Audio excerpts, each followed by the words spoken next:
안녕하세요. 최원호 팀장입니다. 오늘은 신용이 좋을 때 장기 렌트의 효율에 대해서 자세한 내용 살펴보도록 하겠습니다. 많은 분들께서 잘 알고 계시는 것처럼 신차 장기 렌트카라는 차량 운영 방법은 신용 등급이 상대적으로 낮은 분들께 상당히 합리적인 차량 운영 방법입니다. 예를 들어서 신용 1등급과 6등급인 고객이 A라는 업체에 심사 승인이 되었다면 두 고객은 동일한 월 렌탈료로 A 업체의 상품을 이용할 수 있기 때문인데요. 그렇다면 신용 등급이 높은 고객은 신차 장기 렌트카를 선택할 이유가 전혀 없는 것일까요? 지금부터 신용 상위 등급의 장기 렌트 효율에 대해서 자세한 내용 살펴보도록 하겠습니다. 장기 렌트카가 유리한 케이스 첫 번째는 사업장을 운영 중인 경우입니다. 장기 렌트카라는 차량 운영 방법은 소유가 아닌 소비 활동으로 인정받는 만큼 사업장을 운영하는 분들에게 가장 특화된 차량 운영 방법인데요. 월 렌탈료를 경비 처리할 수 있는 것은 물론 업무 전용 차량으로 계약을 할 경우에 부가세 환급까지도 가능하기 때문입니다. 더불어서 장기 렌트로 차량을 운영할 경우에 건강보험료도 인상되지 않는다는 점은 무척 매력적인 부분 중 하나입니다. 건보료와 차량 소유와 관련된 내용은 이어지는 파트에서 조금 더 자세하게 설명을 드리도록 하겠습니다. 장기 렌트카가 유리한 케이스 두 번째는 건강보험료 인상을 억제할 수 있다는 점입니다. 일반적으로 중형 세단 한 대를 구매하면 건보료는 매달 3만원가량 인상되는 것으로 알려져 있지만 이미 소득 수준이 높은 고객이 높은 배기량의 신차를 구매할 경우에 매달 납부하는 건강보험료는 수십만원대로 높아질 수밖에 없게 됩니다.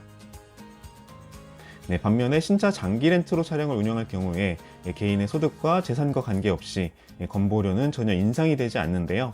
따라서 이미 건보료가 높게 책정되는 고객들에게 장기 렌트카는 전략적인 차량 운영 방법으로서 장점이 있습니다.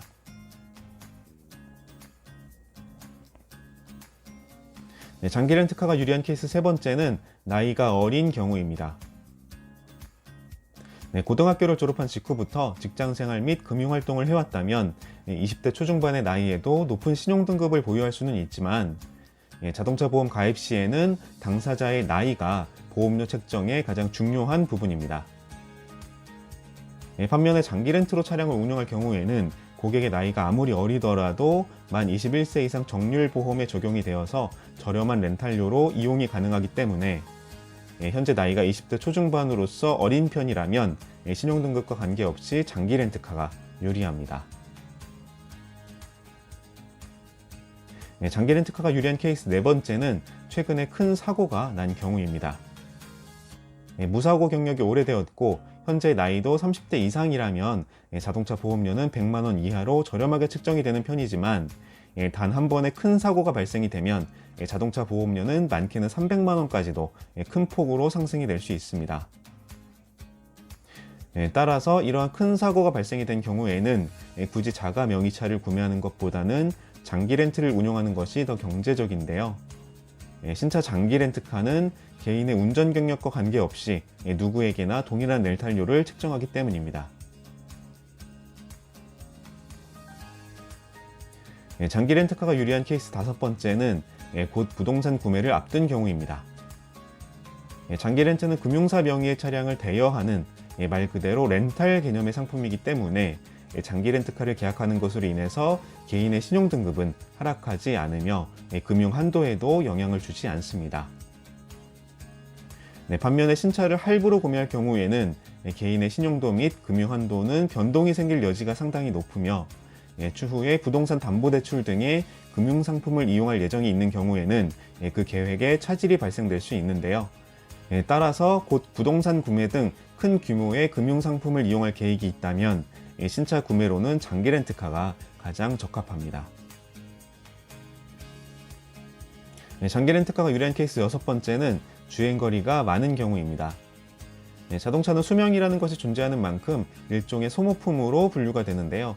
따라서 연간 예상 주행거리가 3만 km 이상으로 매우 많은 편이라면 임대의 성격을 가진 신차 장기 렌트카가 가장 적합하다고 할 수 있습니다. 참고로 약정거리를 상향하더라도 렌탈료의 인상폭은 크지 않으므로 무제한 약정거리로 설정을 하는 것에 크게 부담을 가질 필요는 없는데요.